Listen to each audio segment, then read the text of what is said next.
Klein. Ladies and gentlemen, one of the true legends of comedy. Robert Klein, welcome to Big 550 here in St. Louis. McGraw, thank you very much. Thank you very much. You Meet me in St. Louis. You are in tell us this story about this documentary that is now appearing on Starz, because they came to you and said, what, we want to do a documentary of you? There's a film critic named Marshall Fine. He's been a journalist and a film critic for 25, 30 years. And he saw all these great comedians, Leno and Seinfeld and Bill Maher and Jon Stewart, all said how I was their big influence, the reason they became comedians. So he wanted to do a documentary. So he's been thinking about it for years. So he made a little sizzle reel about 5 minutes long with me in it, shopping in the supermarket, and a little of my work from one of the 9 HBO specials. And he was at, I don't know, Dubai Film Festival or something, and Harvey Weinstein, the movie mogul, was there with his team. He showed them the thing, they loved it, and they bankrolled it, and there it is. Robert Klein still can't stop his leg. And then they sold it or lent it out to Starz. I don't know what the thing is, but it's on demand on Starz, and it has a lot of scheduled stops. And I'll tell you, I've seen myself on screens, big and small, for many years, decades. But this is mind-blowing, because to hear what these guys say, and it's a funny movie, and it's kind of warm, and it's a life, and it's like Huckleberry Finn. I hear my own eulogy, but I'm still alive. It's a bonus. You know what I mean? It's on Starz. It's on demand. It's called Robert Klein Still Can't Stop His Leg. Sounds like you're somewhat humbled by these giants who you helped inspire, say nice things about you. I am. I mean, it's just really heartwarming. When Jerry Seinfeld says he was the Beatles of comedy to me, I never missed any of his shows. Or Leno has a sweet thing. He says, when you're a kid in rural Massachusetts and you want to go into comedy, people will come up to my mother and say, is Jay over that comedy thing yet? Can you imagine? And, of course, you could point to Robert Klein. There he is, and he's a normal guy. He's a comedian, And on the last Tonight Show with Jay Leno, his last show, Billy Crystal was a guest, and he's in the movie too.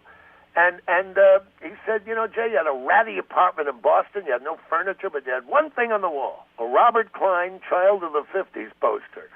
And, these guys went through the roof in their careers. And, Leno used to prep cars at a Mercedes dealer in Boston, and I bought one in 1970. We figured out that he prepped it. Wow, that's a great story. Delivery. Robert Klein, he's a good guy. Robert, I didn't know you were involved in the making of Saturday Night Live. Well, not in the making of it, but I did host the very first year, the 5th show in the series, and it was chaos. Everyone was so nervous. No one had done a live show in that 30 Rock at NBC since Howdy Doody, the puppet show in 1954. I mean, they were nervous. They were the best cast, though. I mean, Belushi, Aykroyd, and Gilda Radner. And I then did it again in 77, the third year. I was the customer in the first cheeseburger sketch. And I could never have imagined it would last 40 years. And I don't know if the quality is held up, but I know that they're certainly annoying the president, which is worthwhile by itself, it seems to me. He does respond to that Baldwin stuff. But in political satire in general, like Jon Stewart was doing, or like Samantha Bee or Colbert, I mean, if you are doing what they're doing in Egypt or Turkey or China or Russia, you'd be either dead or in jail. So I think we should treasure the free speech and the way we can make fun of what we wish here. And, it's the unusual nature of this presidency and administration has livened up political satire, I guess. But my political stuff was always not with stuff that would last a little longer, because I knew it would be on HBO. Like when I say Bill Clinton, in this era of idiots, I mean, this guy was a Rhodes Scholar from the waist up. From the waist down, he's a high school equivalency diploma, incomplete. Now that could get a laugh, didn't hear, but it could get a laugh 20 years from now. All right. I won't be here to hear it, but Robert Klein, you know what I mean? Yeah. So you're a Tony Award winning actor, all these accolades, but Nominee. my personal favorite of yours, hands down, was when you played the mayor in Sharknado 3. Well, I played the mayor in Sharknado 2 and 3. The reason is Donald Trump, I'm not making this up, had told them that he would do it as a cameo, be the mayor of New York in Sharknado 2, because Sharknado 1 took place in L.A. About 4 days before, he canceled. And the Gersh agency called me and said, hey, you want to be the mayor of New York? And I said, okay. But I was killed in Sharknado 3. I mean, I could never have survived what I saw. There was a bloodbath there. My arms were ripped off. I think I was consumed.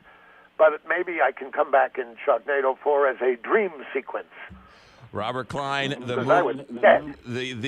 documentary on Starz, Still Can't Stop His Leg, one of the giants. Robert Klein, happy opening day to you.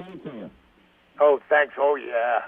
Oh, the Yankees got smeared yesterday, but they're in last place already. I'm very worried. There you go. Robert Klein, thank you for all of your hours of entertainment, and we'll definitely check out the movie. Appreciate it. Thanks so much. Robert Klein on Starz, Still Can't Stop His Leg, one of the true giants. I mean, one of the true giants. Robert Klein. 9:50.